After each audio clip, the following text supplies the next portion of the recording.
and welcome to Connect to Love here on PRN FM, where each week is an incredible exploration into the many facets of love, oneness, and our connection to the human spirit. I'm Lisa LeRose, and I'm joined by the most amazing co-host, Michael J. Russ, who not only inspires me, but is willing to play in this field of exploration, uncovering new dimensions to love each and every week. And I just am so grateful to you, Michael. It is so fun. We have so many fantastic conversations, both on the air and off the air, and I just want to acknowledge how grateful I am to have you in my world and just to be able to play in this realm.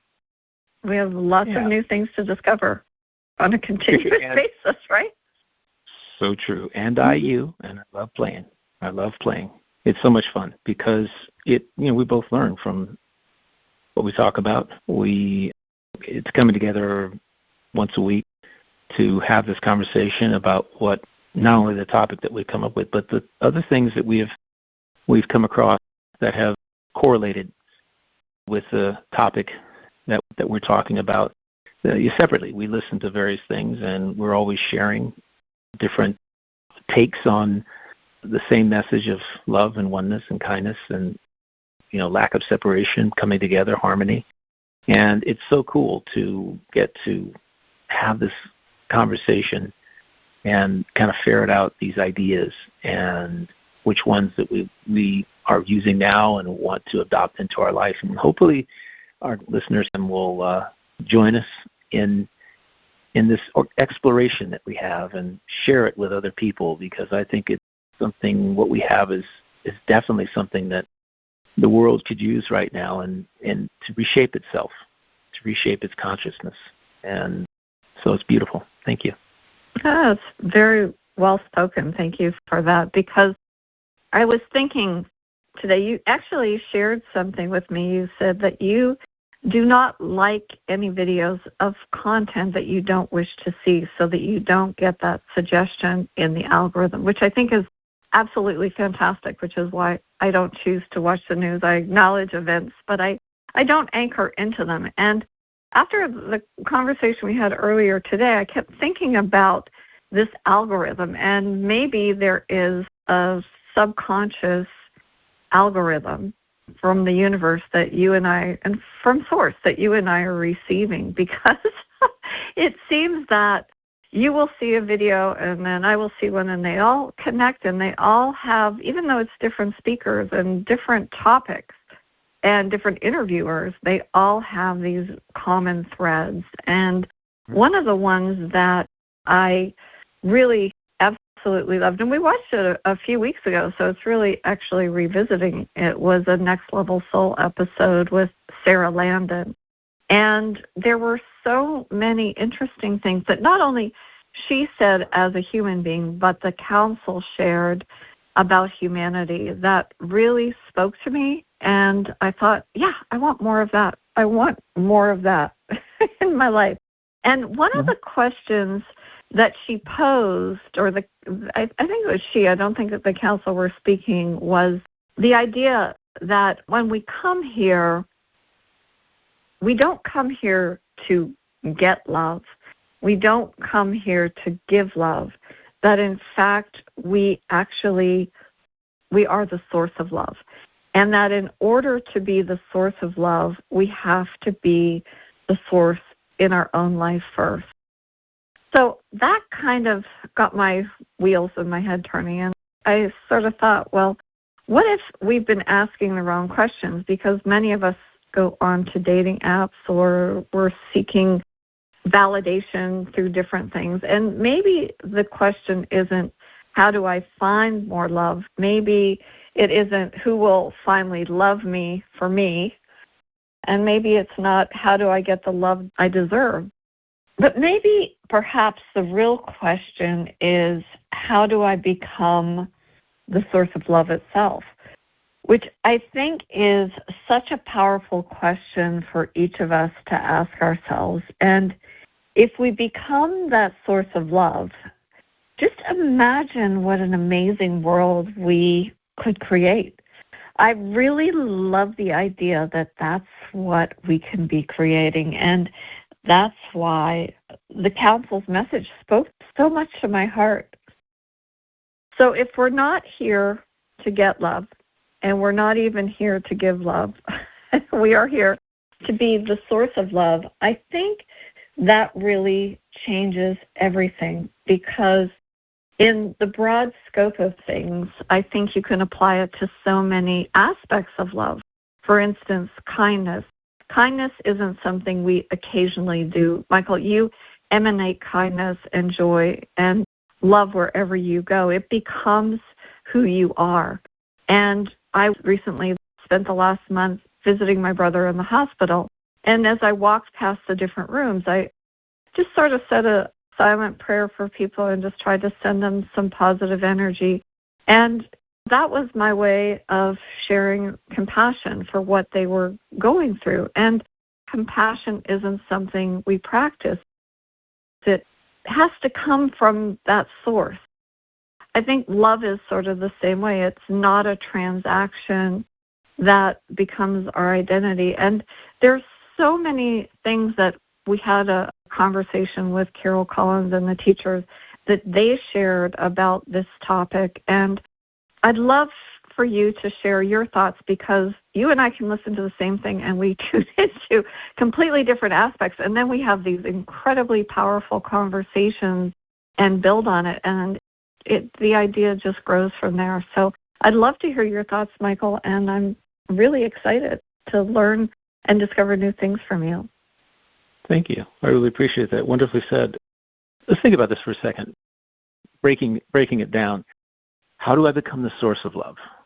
And it's you love yourself. You respect yourself at all times, 100%. You put yourself first when it comes to joy. You don't sacrifice. You act from sovereignty, which is making sure that what's going into your mind and body and your connection to something greater than yourself is nourishing to you. And on a basic 3D level, engaging in what is fun for you. I mean, think about it for a second. Loving yourself is really, we're not talking about romantic love. We're talking about a 360-degree full scope. I care about myself. And as Sara Landon put it multiple times in this video, it's having an unwavering love of self. I thought that caught me really, really by surprise, because I'd never had it put that way to me before. You have an unwavering love for yourself. That is a no-compromise situation. You don't engage in things that you know will bring you negative feelings and emotions, guilt or reservations, where you don't engage in shaming yourself. You don't engage in putting yourself down and judging yourself harshly or judging yourself at all. And this is what it means to have an unwavering love for yourself. And when you get up in the morning, you ask yourself, what am I going to love on today? You know, you loving on things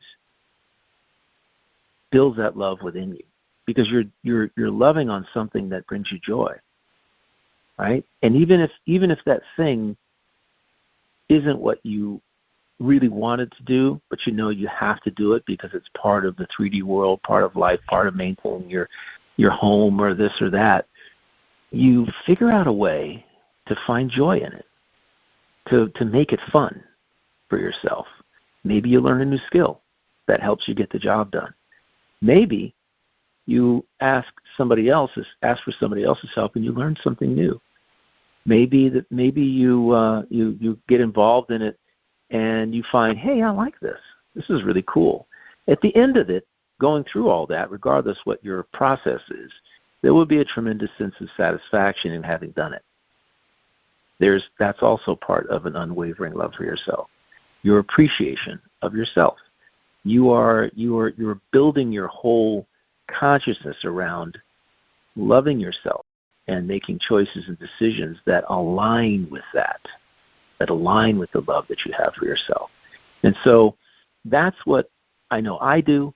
I know that's what you do. And like I said, we all have chores that we have to do. I take care of a cat. You take care of many cats. I take care of a dog. You take care of many dogs. We have these things. However, I find joy in them because I have love for the animal, and I make it fun. And in making it fun, it's fun for me too. It's fun for them. It's fun for me. They give unwavering love to me, and I give it right back. And I know that I get it back. It's just like this, pickleball that goes back and forth over the net. You give it to them, they give it to you, and you give it to yourself, and you're giving it back to them. They know it, they recognize it, they see it. It's not a really challenging thing unless you make it so. And that's really what we end up doing a lot of the times. We've been programmed to make life more challenging than it really needs to be. That's my view. We just do, because we have these beliefs and perceptions that about many of the things that we engage in. We're taught to think that a car accident is bad. We're taught to think that, as Dr. Joe Dispenza was talking about, that when you encounter a rattlesnake, you're taught to believe that to fear rattlesnakes. You're taught to fear a lot of things. And, I got to tell you, 2 nights ago, there was a very big black bear 2 doors down digging through the garbage. When I swear it was a minute before I walked out of the house with my little corgi, Cobalt, to walk down the street on our nightly walk. And as soon as I walked out of the house, I was immediately given these pictures on my phone of a black bear that was literally within sight of where I could see him. Okay, within distance of it where I could. But what a surprise, he walked right? off. I didn't see him. He had walked off between the houses already. He didn't run. He walked. He was a very big boy. Okay, so we were taught to fear that sort of thing. I walk my little corgi every night at that, around within 45 minutes of that time frame, every single night. Am I on the lookout? Yeah. Do I believe that a bear is going to pop out of the bushes? I can tell you that he's going to sense it before me, and we'll be out of there because he knows he's done it before. The bears have been in other backyards, and he's going, no, Daddy, this isn't a good place to be. We got to go home. And so we go home, But aside from that, we're taught to be fearful of specific things. Now, why would that be the case? Because somebody else had fear and they passed it on to us. Right? That's the reason why. Because we've been programmed through somebody else's experience to believe that certain thing, we should fear this, we should doubt that, we should hate that. And if you're growing up in a household of hate, you're going to absorb that energy. You're going to fully believe and be programmed to believe that what it is that's being hated should be hated, and that you should treat it this way or that way because it's coming from somebody you respect and that you love, you believe you love. Right? Especially, could be an uncle, could be your mom, your dad, could be, a grandfather, somebody that you respect is programming you to believe that, to believe that you should fear this thing and hate that thing or be angry about that. Or when this happens, you should always be sad no matter what. It's other people who don't really know what they're doing. And as Carol Collins and the teachers have said, actually the teachers did say, that downtrodden, people who are downtrodden, when they grow up and they have kids, all they're going to be able to teach them is the beliefs and perceptions surrounding being downtrodden because they don't know any different. They don't know anything else in life. So if you didn't grow up in a loving household, it's going to be a challenge for you without doing anything else proactively or elevating your level of awareness and gaining huge enlightenment about love. It's going to be a challenge for you to actually operate differently when you have your own kids. You have to shift gears. You have to make a recognition of where you came from and seek out what is love and do some investigation. And you know what I'm talking about. I mean, you put yourself out there, and if you really want to operate in a loving household, if you're not having love within yourself first, how can you pass it on to your kids? How can you have a relationship with someone when you're not loving yourself. I've seen that, and it doesn't really look pretty. It doesn't. It's not a good thing. So that's my concept of how you become the source of love, and it's a process of remembrance and discovery, and in many cases rediscovery. And if you're willing to take that walk down that path, it pays huge dividends in many, many, many ways.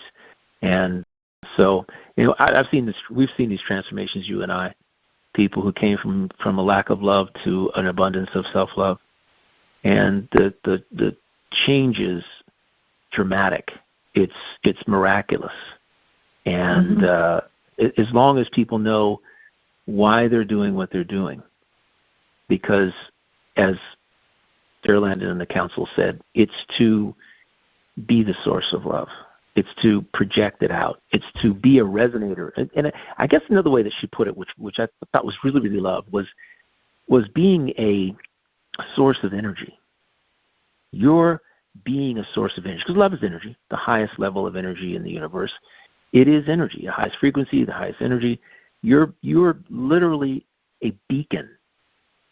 Your mission here is to be a beacon of loving energy. So, because when you're that way, let's just use a different analogy. It's like you're the origination of Wi-Fi. You're putting it out there. Everybody else is receiving it and benefiting from it.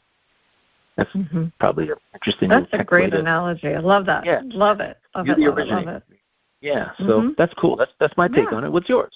Well, Michael, I just want to say, when you mentioned about an accident and the whole concept of self-love when you have an issue in your life, and I don't know if you have been watching any of America's Got Talent this year.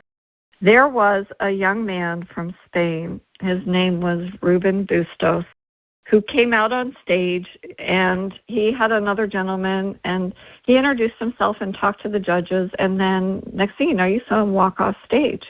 He walked off stage, and he went outside the building, and he stood up on this sort of a riser that was next to the stairwells, and he proceeded to pull up his pant leg, and he took off his leg. He had a prosthetic leg. And the next 3 minutes were nothing short of spectacular. He hopped from one railing to the other, to the other, to the other, did acrobatics, did all sorts of amazing things using his one leg and his arms and his strength. He went through all of these different obstacles, then came back onto the stage and continued to do almost things that were really death-defying and difficult for a person with two legs, never mind with one leg. And when he was done, he stood there, and everybody was in complete awe. They fell in love with him, not because of his perceived disability, but because he radiated so much love for himself, and it was just absolutely incredible. He got Simon Cowell's Golden Buzzer. Everybody was just beaming, and Sophia asked him, like, what happened to you? And he said, well, I grew up on a farm, and when I was 7 years old, there was an accident with a tractor, and he lost his leg.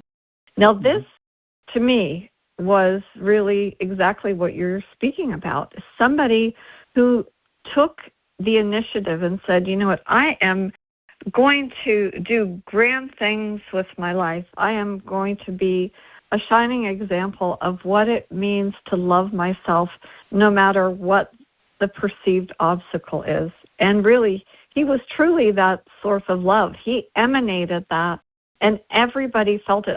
I got really teary watching it, and I watched it again and again. It was just amazing to see. He radiated so much joy. And I think that that's sort of what you're speaking about. I think that when we think about what the teachers and so many of, I think all of the channels are saying, and we've been saying it for a long time, that there is no separation, that we are a part of this connected energy force, as you were saying, like with that Wi-Fi, we're beaming it out. And the HeartMath Institute has measured the field of the human heart, and what they found is that the field of the heart extends far beyond the physical body. In fact, the magnetic field of the heart can be detected 3 feet away from the body in all directions, which I think is really amazing.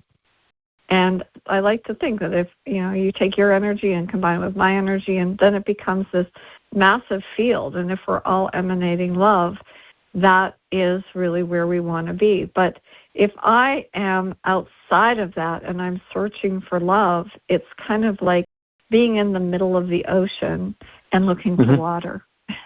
Right. It really is all around you.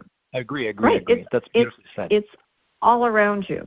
And we just need to recognize we are not separate. And I think that that's the interesting thing about Ruben, because he really had you could just see he never let anything stop him from what he wanted to achieve. And I think that that's really where we are, because when we meet individuals, and when we spoke about David Roche, he had sort of the same thing. He never let his perceived differences stop him from being who he wanted to be and sharing the wisdom and the wit and the joy that he felt in life. One of the things that Sara Landon said, she said, "Can you imagine a humanity where all beings had this love for themselves, such that they could truly be the source of love in the world?" When you really think about that, it takes the burden off the external world. Here I am. I have this aspect of me that I just have to shine. I have to open it up and really be that source of love. It flows through me. And one of the other things that she said that I found so powerful was that you had to have that love for yourself first and allow it to flow from you. And I kept thinking about the analogy of a fountain and priming that pump. And maybe that's what self-love is. It's about like priming that pump. And then when you get the water to finally go through, and it just, if you've ever seen a fountain, you can just be mesmerized by the flow of water, and you watch kids, as you said, play in it. Like in the summertime, if there's a fountain outside, kids get really silly, and adults want to go play and put their feet in the fountain and run through the water and feel it just bouncing off of your face. I mean, there's so much joy in that. I mean, just even putting a sprinkler outside. But that's sort of, I think, for me, that idea of being that source. It's like, okay, we're turning it on, and I'm allowing it to flow. And wherever those water droplets hit, I don't know. I'm not attached to where they're going, but I'm just allowing that to be free. And that's sort of in alignment with your Wi-Fi analogy. I really love that, Michael. I'm going to keep that close to my heart. I think that's awesome. The story about the gentleman on America's Got Talent is fabulous, and it stands as one of, in my view, thousands of examples, if not millions of examples, of people who've perceived themselves as different than people perceive them. We've been programmed in our society to believe, and we talked about this in a couple of episodes ago, about we've been programmed to perceive people who don't look like us, because there's a societal norm, right? 2 arms, 2 legs, this, that. We've been programmed to believe that anything other than that is imperfect, and that is not normal. And they're just, as the gentleman said that we were talking about, he just saw himself as different. It's just different. That's all it is. Somebody who's of one race or another, they're just different. It doesn't mean they're above you or below you. In my view, we're all on the same level. Having more money doesn't mean that you're more valuable than me. It means that you have more money. That's just one aspect of you. If you're looking at it as a pie, so to speak, that's cut in 6 slices, your slice of abundance in terms of wealth is full. But what about the other 5? Do you have self-love? Do you respect people? Do you care about others? Do you operate from kindness as a foundation? Do you practice forgiveness? These are other aspects of that same pie, and that's what I look at people, and that's what I'm looking for in people, is somebody who's got the whole pie, who's got all the slices, who's working on and diligently crafting and curating a presence about themselves that really resonates with the highest frequencies: compassion, empathy, kindness, forgiveness, love. That are they operating from that level, or is everything kind of lopsided? And I find that I've been in business for a long time, and I've seen a lot of people who only see their value in what they own, what they have, what they've been able to assemble or amass.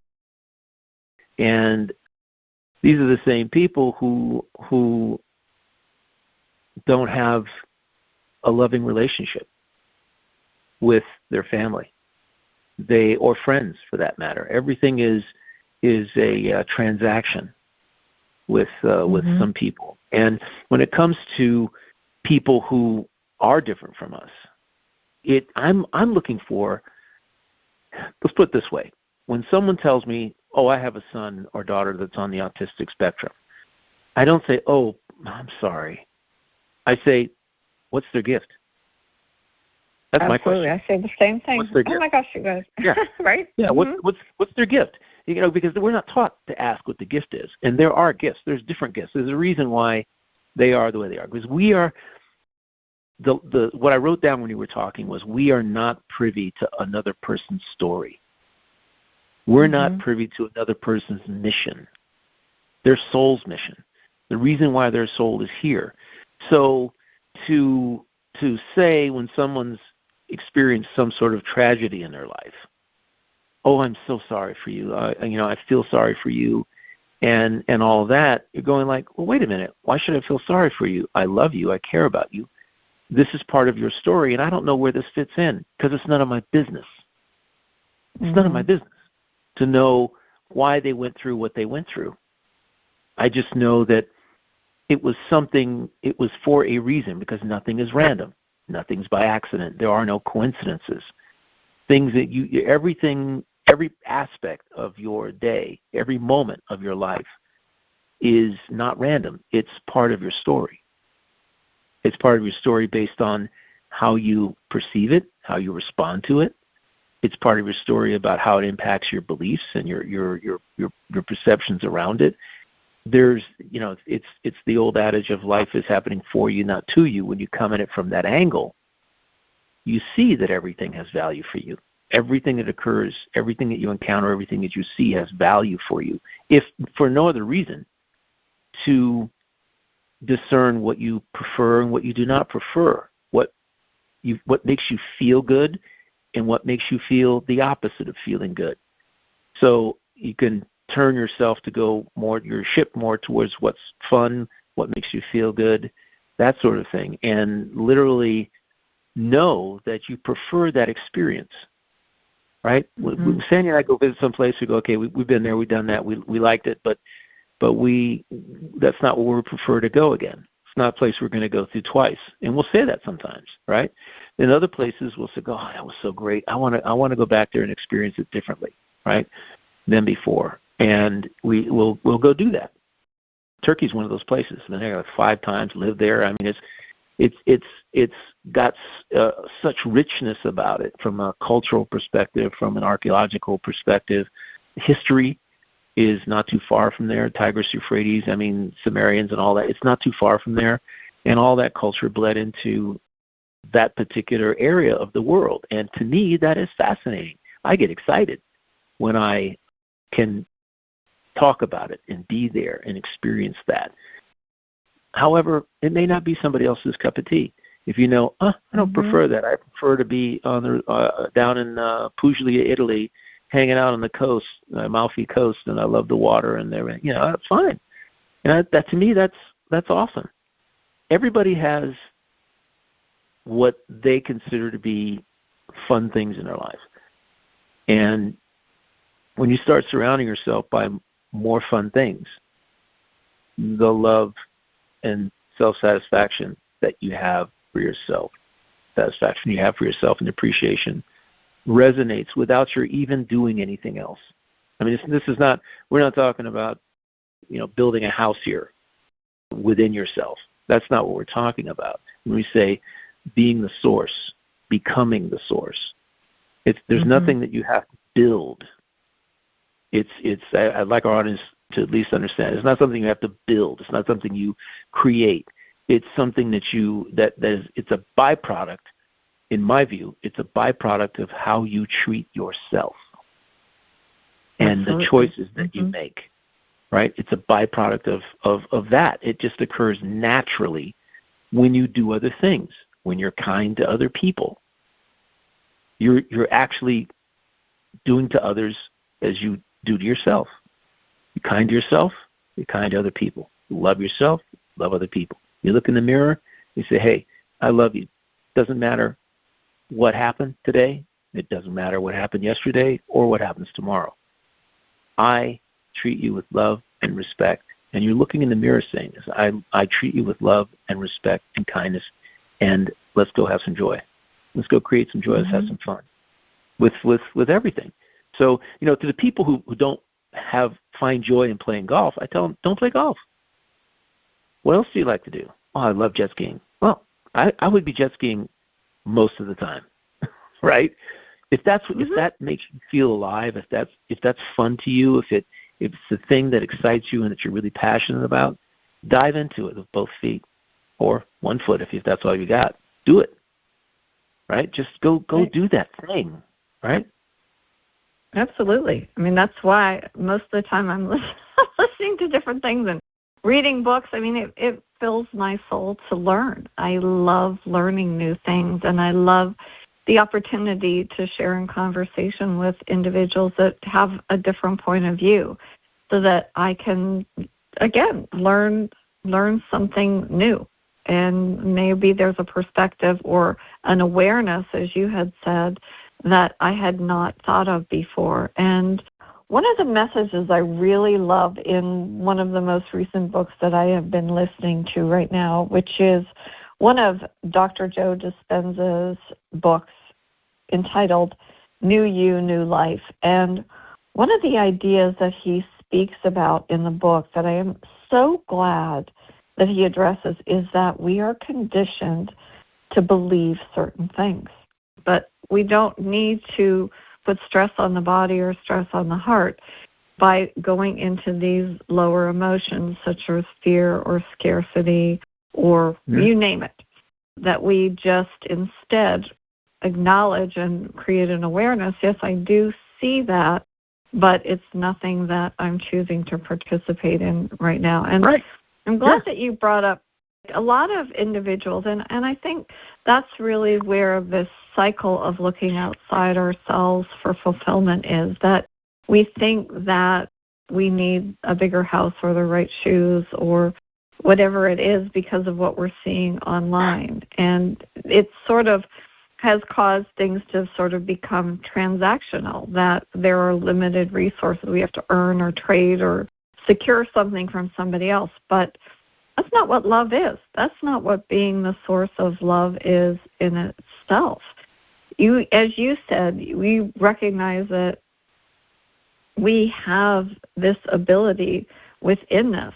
We do not have to go out and search for kindness. We can actually emanate that from who we are. Compassion isn't something that we have to practice. It becomes our nature. And especially love is not transactional. It becomes our identity. And I know that when you step out the door, wherever you are, whether it's the store or the golf course or walking the dog, you are doing so with love in your heart. And I try to always do the same. Sometimes, it's not, you run into challenging individuals and you just have to bring it back to what would love do, and remind yourself. And I had something very miraculous. Before we got on the show, I asked Michael about the angel number 4. And if anybody is in doubt of any confirmations from the universe or signs that you get, I had some obstacles getting back from Europe, and the flight that I was to be on, they didn't have me listed. I was invisible. Somehow I got canceled off of the flight, but I got it settled and solved, and I was on a flight from London back to Pittsburgh, and I was seated at the very back of the plane in row 44. And I was fine. I had an aisle seat. It was wonderful. I got up to use the restroom. There was a gentleman standing there, and he said, "Oh, no, I'm just standing." And when I got out of the restroom, I started a nice conversation. It turns out he's from Italy. He is a physicist and working on his PhD. So we connected, and he said, "I come into Pittsburgh all the time." So we ended up meeting in the city for some pastries, and I happened to look at my phone, and it said 444. So I just said to him, I said, I love numbers. I said, "What's your favorite number?" And he said 4. I thought, well, that's pretty interesting. Very interesting. My house is 4004, so yeah, very interesting. And about an hour later, a friend of mine who lives in a different time zone, your time zone as a matter of fact, sent me a screenshot from her phone of the time, and it was 444. So I thought, well, this is pretty interesting. I'm not really quite sure what this is saying to me. And I happened to go to the hospital to see my brother. He had been in ICU, and he was doing better. And there were some really sort of what seemed to be insurmountable obstacles presented to him. However, I subscribe to those don't have to be obstacles at all. I saw him healed and perfect, and I know that he is, it's going to take a little bit of time. So when the nurse that came in was actually the woman who put him into ICU, shared with me that the evening that he went into ICU, he only had an oxygen level of 17, which is really, you're just sort of hanging on by a thread. You're not really still here on the planet. But that she was able to allow that, get him in there and got him what he needed. And she happened to be the nurse on staff the night before he was discharged to the next step. And we asked her if my brother, because there were certain decisions that were requested to be made of him that day by 4 p.m., which I thought was kind of another interesting aside. But she came in, and I thought, well, things sort of have come full circle. I felt very happy. I get in the elevator. There's 3 elevators. I've ridden up and down them many times, never looked. I looked at the elevator, and it was car number 44. And I was like, this is very odd, very strange. Got off the elevator, decided to go to the restroom, and I passed Stations of the Cross. It's a Catholic hospital. I came out, and I've walked by there countless times over the last month. Never noticed there was a book there. It wasn't a Bible. It's just copies of certain passages. And I just happened to look down, and the passage it was open to was John 1:11-44.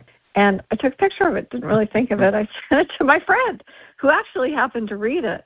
And the passage is all about Lazarus and about my brother dying.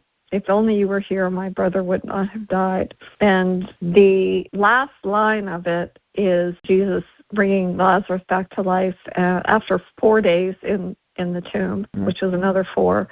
But the last line is, unbind him and set him free. And what's so fascinating about that whole 444 encounter, I mean, there are so many unusual things that have happened, but to me, it was sort of like that confirmation that we are always connected to that source. And no matter what was happening in the days and when I would go to that hospital, I did try to always be that source of love, because you don't know the individuals that are caring for your loved one that may be encountering obstacles in their life. Or, we get so hyper-focused on the one thing that is happening for us, not recognizing that it's happening in a way that can help expand our heart.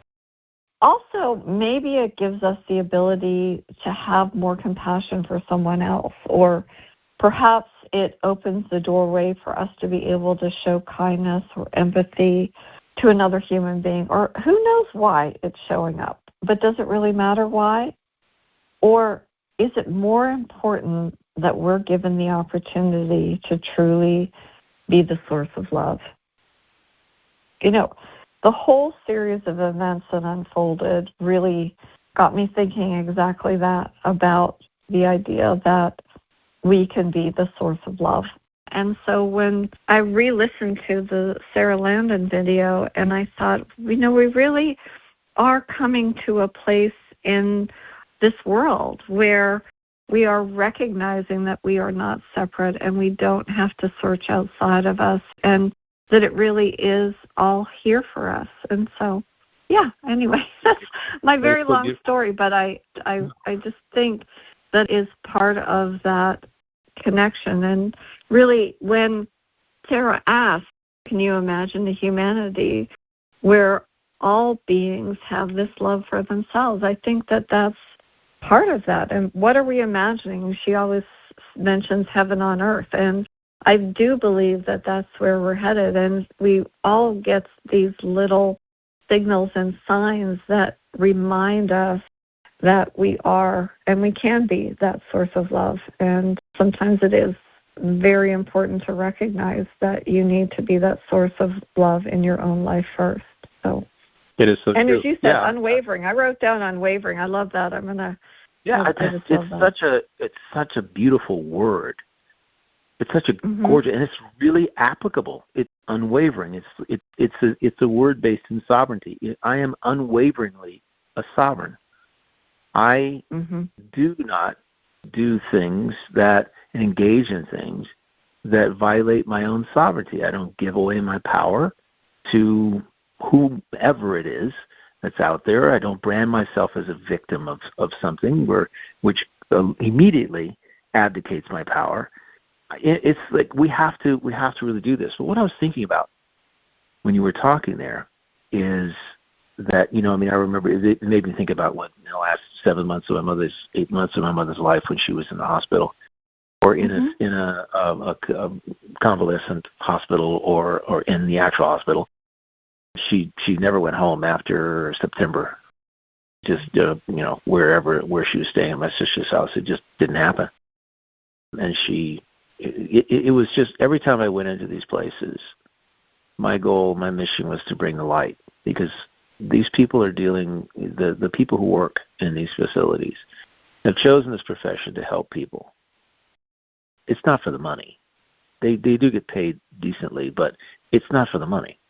They have to love what they're doing. They have to love, and it's easy to become jaded by things like I'm not making enough money, or I don't like the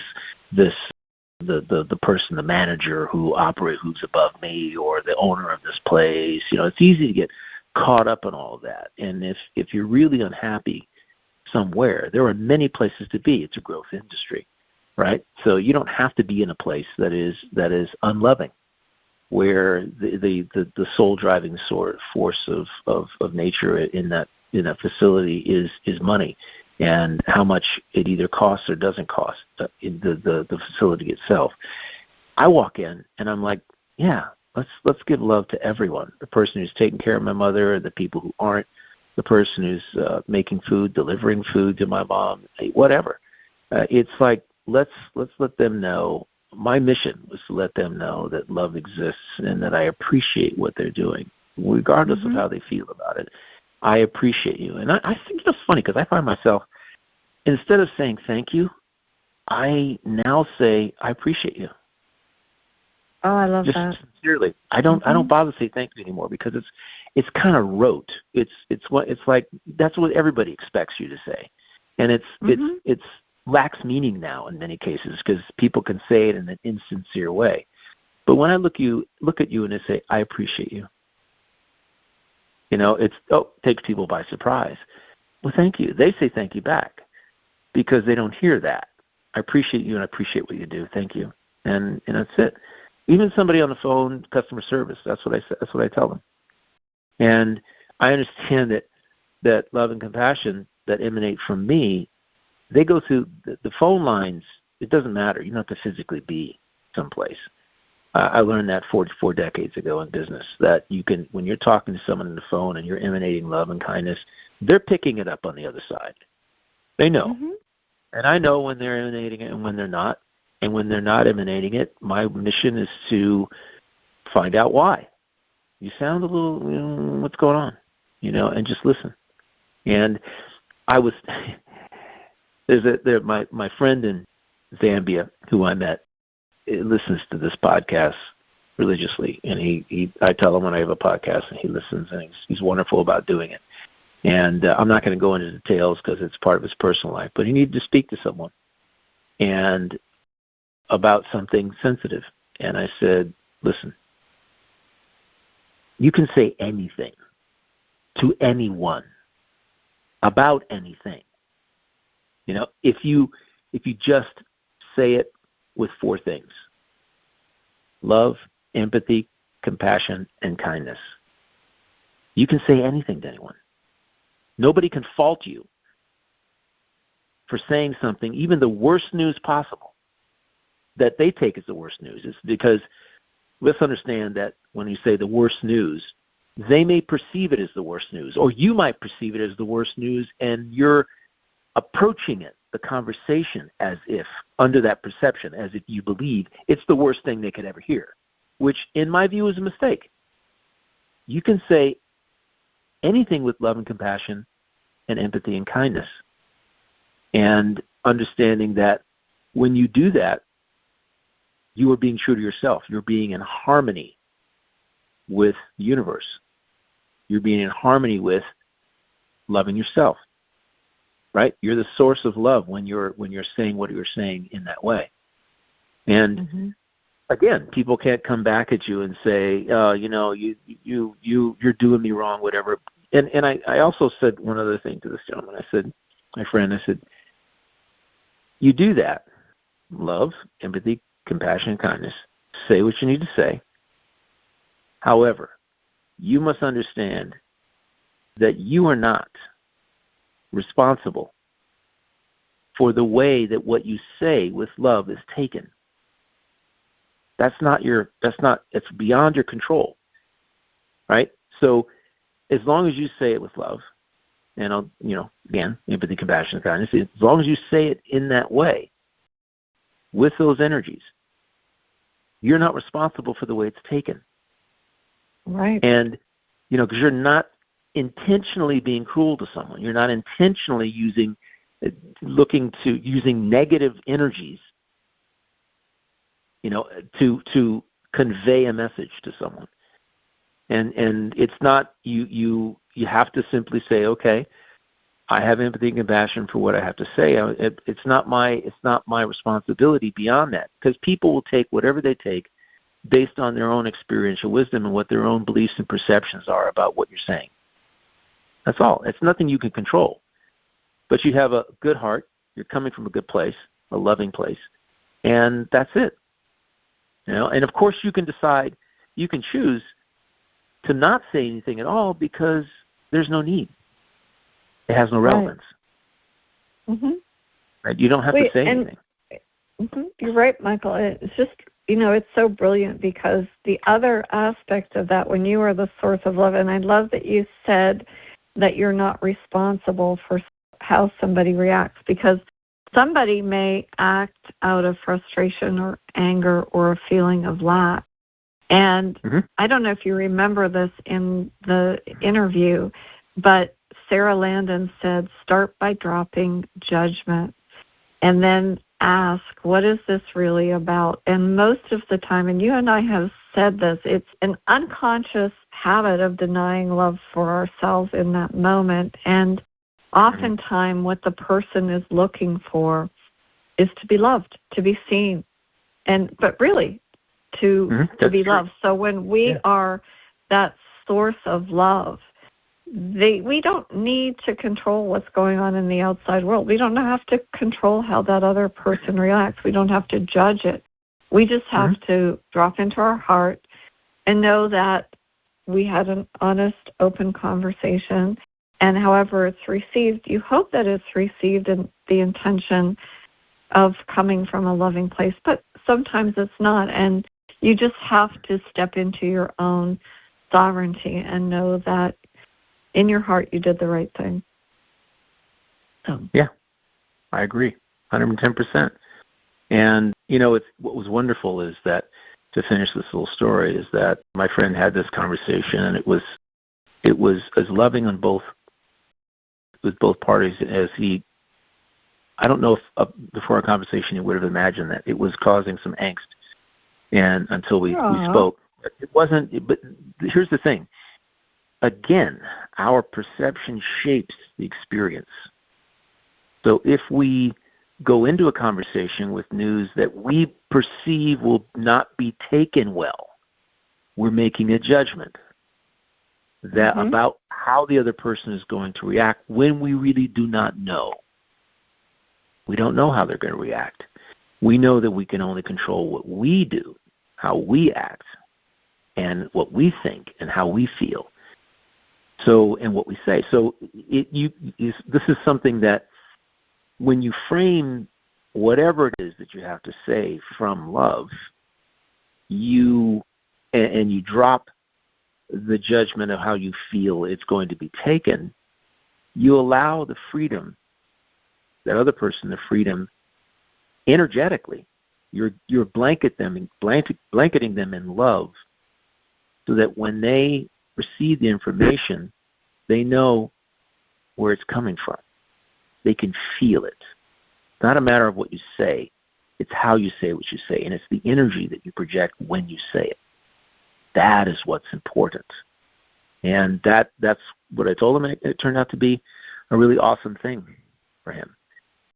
And that's a good lesson to learn early in life, in your 20s, right? Or in your 30s. It's a very good lesson to learn that you can take with you. And what's interesting about this is I have conversations with business owners all the time. And the one thing that they all have to do is they submit it is to up their communication skills. And what we're talking about here is a way of communicating with people. And it's what's unique about it is this isn't the kind of stuff that's taught. It's not the kind of thing that people assume you know how to communicate with people. They assume that you speak from love and compassion. As a matter of fact, I can simply say this. Love, compassion, empathy, and kindness are basically, unfortunately, in our society and business, seen as weakness. They're seen as a sign of weakness. They are actually the greatest strength that a business owner or a person in business or a manager in a major corporation can actually have. This culture of weakness coming from, acting from love, thinking from love, or compassion, or having empathy for another individual. I'm going to tell you can I tell you one quick story? Absolutely. It was about, I was on a cruise, my first 2-week cruise out of Istanbul to Venice with Sandy, and I ran across a guy who was a big exec in this corporation that made glass bottles and cans for all soft drinks and all that kind of stuff. I'm not going to say the name of the corporation, but he was a big guy out of the United States, and he was sent to Europe. And he told me the story, and I'm like, you got to be kidding me, right? He tells me the story of him walking into the office in Germany, and his mission was to cut the payroll. And he didn't understand that the corporate culture in Europe is different than the corporate culture in America. In America, they just decide how many people they need to cut and start cutting people, and just give them a pink slip. Okay, give them a piece of paper or whatever. You're out of here. We don't need you anymore. Whereas over there, what they did, he walked in and he said, he sat down with the manager, and the manager said, said, well, we do it a little differently around here. We work. We have to live in this town, right? And we don't put people out of work. He said, I'll take a pay cut. Others will take a pay cut to balance out, to arrive at the number you're looking for. And make sure that person's family doesn't suffer as a result of what this corporation needs. And this guy looked at me and he says, I thought that was a load of bunk. He says, that's not the way we do things. We get rid of somebody, right? We don't need that person. But everybody has value. And that's one of the differences between corporate culture in Europe, corporate culture in America, and the rest of the world. And I looked at him and I said, gosh, where's the love? Where's the compassion? There is none. It's zero. That guy was willing to arrive at the same objective in a different way. But his perception, he couldn't take that and sell it to corporate. He had to get rid of somebody to literally make sure that there were no benefits from that person going to that person anymore. There was nothing else. That person's family. So who cares about the family? It's like, who cares? You can find another job somewhere else. Well, this is a smaller city, right? This isn't someplace. These jobs don't just come along. That person has values. What this person told him. He's like, oh my gosh, I couldn't believe it. I said, the fact that you're proud of actually telling the story is like, this is where corporate culture has come from. Because back in the day, corporations had to get a charter, and if they did anything unethical or immoral, they lost the charter. And that all changed with the legal system and laws and stuff that were passed. But here in America, this is like I said, love, compassion, empathy. You operate from that. If you're a business owner, you're managing people. When you operate from that platform, it's so much more beneficial to you. So much more beneficial. That's why I tell people as well, when you are let go, walk away with love and compassion and empathy in your heart. Don't burn the bridge. They may realize 2 weeks down the road they made a big mistake. But if you blow up and you burn the bridge from operating from anger and frustration and worry and all of that, and that's your 3D performance right there, it really doesn't make a lot of sense, because sometimes they do come back. We made a huge mistake here. You were so gracious. We want you to come back, and we're going to pay you more to do it, right? I mean, heck, you won't get that outcome if you're coming from a place of lower emotions. That's all I want to say. I mean, it's a great reminder, Michael, because every person you meet carries a little bit of love and a message for you if we choose to pay attention to it. I can't tell you how many times I have said that over the last little while, because really you've carried that story with you. It has left an impact, and now you're sharing it with us. And I believe that is part of that love that spreads throughout the universe. And unconsciously, that gentleman who shared that story with you really was that source of love. And I think it's a powerful question when you get up in the morning. How can I become more fully the source of love today? Before you walk out that door. And whatever it is, whether it is choosing kindness or choosing presence or choosing joy, choosing love, because you deserve that love and every person you encounter. And that's really how we shift humanity, and that's really what we are here to experience, and allowing our heart to remember that we are love. We are that source. And I'm just so grateful for this conversation. I am too. Imagine this. You wake up in the morning and you don't even have to think about the question. That's just the way you operate. Yep, absolutely. When you get to the point where you don't have to ask the question, that's where you want to be. I appreciate you. I do. I appreciate our audience too. Thank you so much. Yeah. Love you all. Yeah. Thank you for joining us on this journey. We just love having these conversations and appreciate you allowing us to explore the many facets of our connection to love. And until next time, remember who you are, reconnect with your heart, and always peace out. Thank you so much. Bye-bye.